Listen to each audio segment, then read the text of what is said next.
This is Christy from Happy Crafters, and today I'm doing an experiment. Today I am pouring on a 9x12 canvas, which I've already taped or push pins in, and I've sprayed it with water. I like to spray the backside with water just to help stretch the canvas better. Today I am using all craft paints. I'm using FolkArts and Apple Barrels. The FolkArts are my metallics and color shifts. So this is Pink Flash, Color Shift Aqua Flash, Metallic Ice Blue. This one is Blue Violet Flash. And then for my other colors are Gloss Turquoise, Gloss Navy, and just some white. And I'll just be mixing these with water today. Stay tuned. I like to use these cups because there's like little line ridges in it, and I kind of use that for a measuring guide. So for my paints, I like to put the paints to here, to this line, and then I just add tiny amounts of water, which is just in a condiment bottle. So, and especially with craft paints, you really don't need Floetrol or any other pouring mediums with these because they're not very heavy bodied or even medium bodied. They're pretty light bodied paint. So it doesn't take much to thin this paint down. Okay, so there's the paint in here. Here's my little stirring stick. And now I'm just going to put maybe a tablespoon of paint in here. Basically, when you thin down paint and you want to get a good consistency, the drip test off the stick is a really good indicator of how thin it is or thick it is. It's just really, it's too thick right now, so I'm going to add just a little bit more water to it. A little too thick, so I'm going to add a little bit more water. So this has a pretty good flow off the stick. It leaves a little tiny mound, which is kind of what I want. So there's my purple. I'm going to speed this up for the rest of the paints, so you don't have to see, kind of get the idea.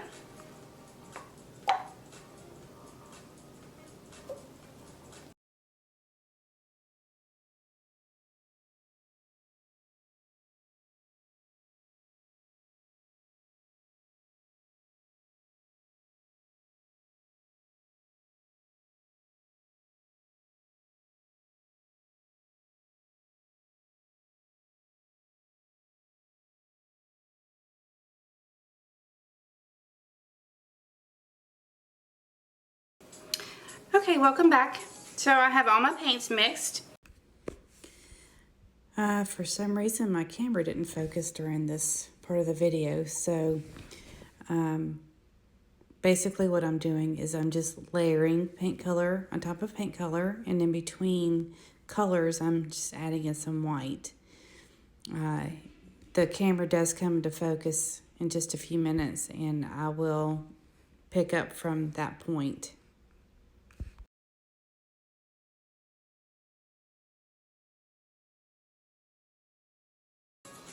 I'm not doing anything fancy today. I'm just going to do a flip.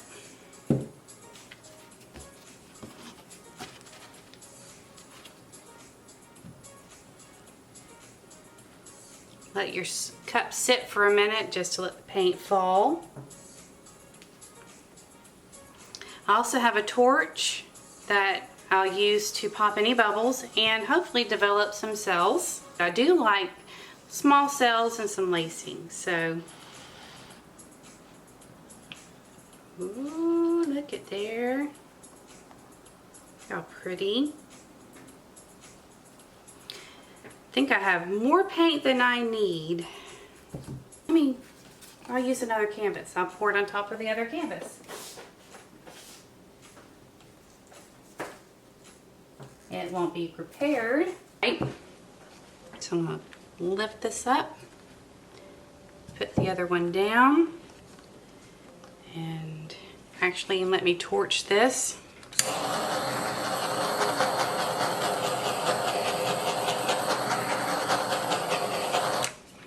Okay, let the tilting begin.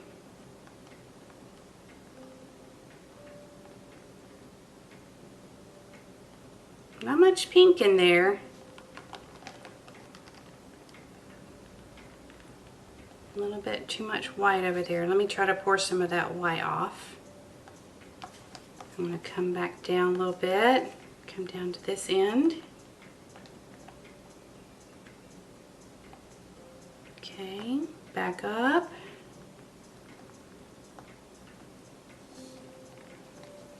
Let's come down this side a little bit.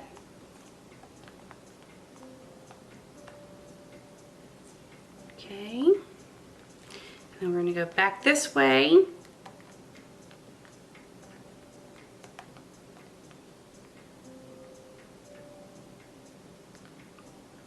Trying to stretch out that pink a little bit.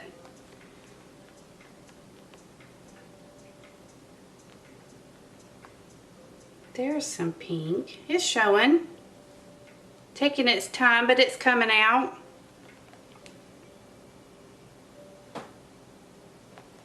Let's come back down this way. Isn't that pretty, guys? Look at there. Wow. That color shift is just amazing. Okay. I'm going to hit this with the torch one more time.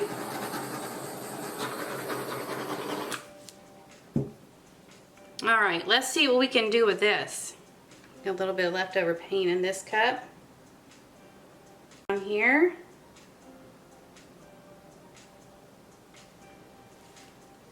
Go ahead and finish off the paints in this cup. I will not be adding any white to this. Don't feel like I need to add white. But I am going to go ahead and finish off the paints that are left in this cup for this canvas. This is not the first time I have done this before. I have several times before used another canvas to collect the paint. Also, what I've done is I've either used a silicone mat or parchment paper, and I've poured my paints onto that, and it makes a skin when the paint dries. And you can use those skins to make jewelry. You can use the skins to apply to your fingernails, and use that as a decorator for your nails. Okay, for this I'm just going to do a tree ring.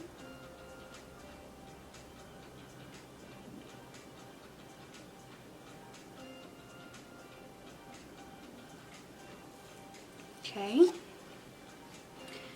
now let's tilt this.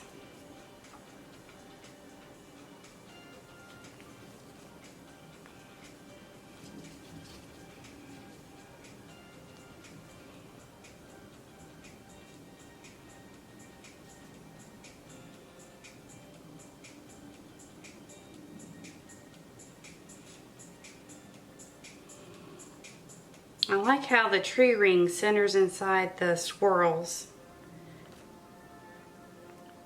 It's very pretty.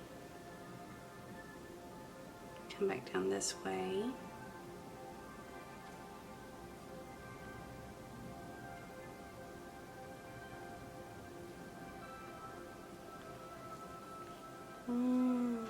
Just barely enough paint. I may have to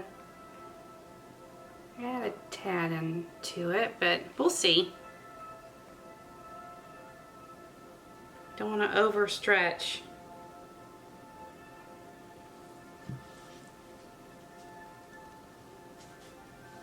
Oop, I dripped.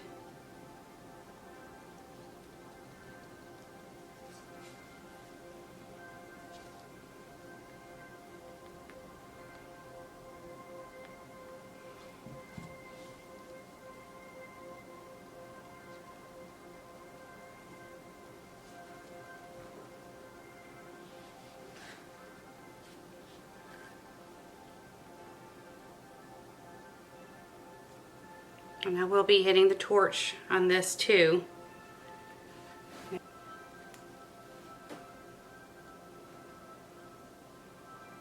Let me turn it around.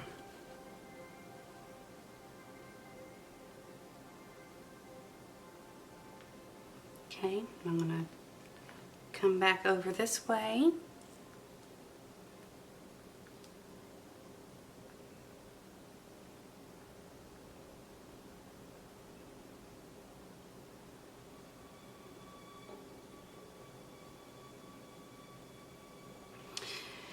It's really rainy here in Georgia. I'm about over the rain. But I figure what else to do on a rainy day but to pour. So that's what I'm doing. And I figure why not pour with you guys so we can see how this works. Hit it with a torch.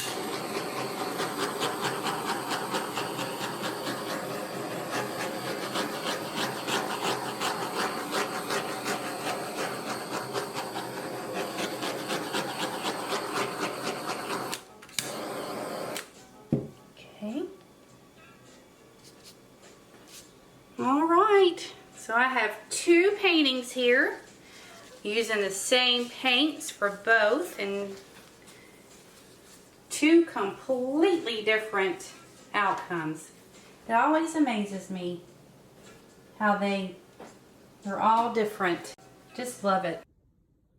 So this is the second canvas. About 10 minutes later, not many cells have popped up, although I didn't expect it to with this one. There is a little bit of lacing over here, but that's from the drop-off paint from the first pour. There is going to be a little bit of lacing, little bit of cell action with that. But then the center here is the tree ring that I poured with the leftover paints to add to it. But guys, can you see the metallic in that? Isn't that gorgeous? There's the aqua a little bit there. This is more purple than green or blue. Is the first one I poured. And can you just stop for a minute and look at the beauty in this pour? Isn't that gorgeous? I am so impressed with the color shift paints. It just amazes me. And look at the cells, guys. Look at there. This is proof you don't have to have silicone. Silicone, if you want to use it, go right ahead. I'm not a fan of it. I don't like it. I'm not going to use it. And also this is only craft paint and water. So anyway, I hope y'all enjoy this painting, or these paintings. These are both on 9x12s. I will do another repost once they're dry. Hopefully they dry beautifully. Talk to y'all soon. Have a blessed day.